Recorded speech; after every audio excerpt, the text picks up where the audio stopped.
Hello friends, welcome to honey Chittu. சாதத்துக்கு இந்த கிரேவியும் போட்டு சாப்பிட்டா ரொம்ப நல்லாயிருக்கும். ரசம் சாதம், சாம்பார் சாதம், தோசை, இட்லி இது எல்லாத்துக்குமே சைட் டிஷ்க்கும் ரொம்ப நல்லாயிருக்கும். இறால் கிரேவி என்னோடய ஸ்டைலில் ஈஸியான மெத்தடில் எப்படி செய்கிறதுன்னு பார்த்துடலாமா? இதை செய்கிறதுக்காக 1 கிலோ இறால் எடுத்து நல்லா ஃபுல்லாக ஓடெல்லாம் எடுத்துட்டு குடலெல்லாம் எடுத்துட்டு 4-5 தடவை தண்ணியில் அலசி க்ளீன் பண்ணி எடுத்து வச்சாச்சு. இப்போ ஸ்டவ் ஆன் பண்ணிவிட்டு 2 டேபிள் ஸ்பூன் நல்லெண்ணெய் சேர்த்துக்கலாம். எண்ணெய் சூடானதும் 1 டீஸ்பூன் சோம்பு, கொஞ்சமாக கருவேப்பில்லை, இது நல்லா பொரிஞ்சதும் 1/4 கிலோ சின்ன வெங்காயத்தை நல்லா பொடிசாக கட் பண்ணி இதில் சேர்த்துக்கலாம். சின்ன வெங்காயம் நல்லா வதங்கினதுக்கப்புறம் 2 பெரிய சைஸ் தக்காளி அதையும் கட் பண்ணி இதோடு சேர்த்துட்டு நல்லா வதக்கி விட்டுறலாம். இப்போ இந்த வெங்காயம் தக்காளியில் பாதி எடுத்து ஒரு பிளேட்டுக்கு மாற்றிடுவோம்.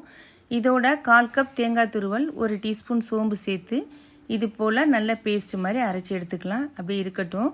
இந்த மீதி வெங்காயத்தோட 1 டேபிள் ஸ்பூன் இஞ்சி பூண்டு பேஸ்ட்டு சேர்த்து அதோட பச்சை வாசனை போகிற அளவுக்கு நல்லா வதக்கிட்டு 1/4 டீஸ்பூன் மஞ்சள் தூள், 1/2 டீஸ்பூன் மிளகாய் தூள், 1/2 டீஸ்பூன் காஷ்மீரி மிளகாய் தூள் இது எல்லாத்தையும் சேர்த்து பச்சை வாசனை போகிற வரைக்கும் நல்லா வதக்கிடணும்.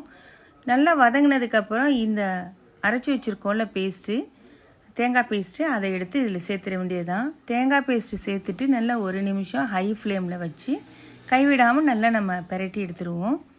இந்த மசாலா நல்லா வதங்கினதுக்கப்புறம் மசாலா மூழ்கிற அளவுக்கு நம்ம அந்த மிக்ஸி ஜாரை கழுவி தண்ணி சேர்த்தோம்னா போதும், அதிகமாக சேர்க்க வேணாம். இப்போ ஸ்டவ்வை மீடியம் ஃப்ளேமில் வச்சுட்டு மூடி வச்சிடலாம். ஒரு 5 நிமிஷம் அப்படியே இருக்கட்டும். மசாலா நல்லா திக்கானதும் நம்ம ஏற்கனவே க்ளீன் பண்ணி வச்சுருக்கோம்ல அந்த இறால் எடுத்து அதில் சேர்த்துடலாம். இறால் சேர்த்ததுக்கப்புறம் அதுலேருந்தே கொஞ்சம் தண்ணி கிடைக்கும். நம்ம இறால் சேர்த்ததுக்கப்புறம் அதிக நேரம் நம்ம வேக விட்டோம்னா ஒரு மாதிரி கல்லாக போயிடும், டேஸ்ட்டு நல்லாவே இருக்காது. இதை நல்லா போட்டு மிக்ஸ் பண்ணதுக்கப்புறம் 1 டேபிள் ஸ்பூன் நல்லெண்ணெய் சேர்த்துட்டு இதை அப்படியே மூடி வச்சிடலாம். ஒரு 5 நிமிஷம் மீடியம் ஃப்ளேம்லேயே இருக்கட்டும். அப்பப்போ திறந்து நம்ம அதை பிரட்டி விட்டுடலாம். நல்லா அந்த 5 நிமிஷத்தில் அந்த எண்ணெயெல்லாம் அப்படியே நல்லா பிரிஞ்சு வந்துடும். இதுதான் கரெக்டான ஸ்டேஜு.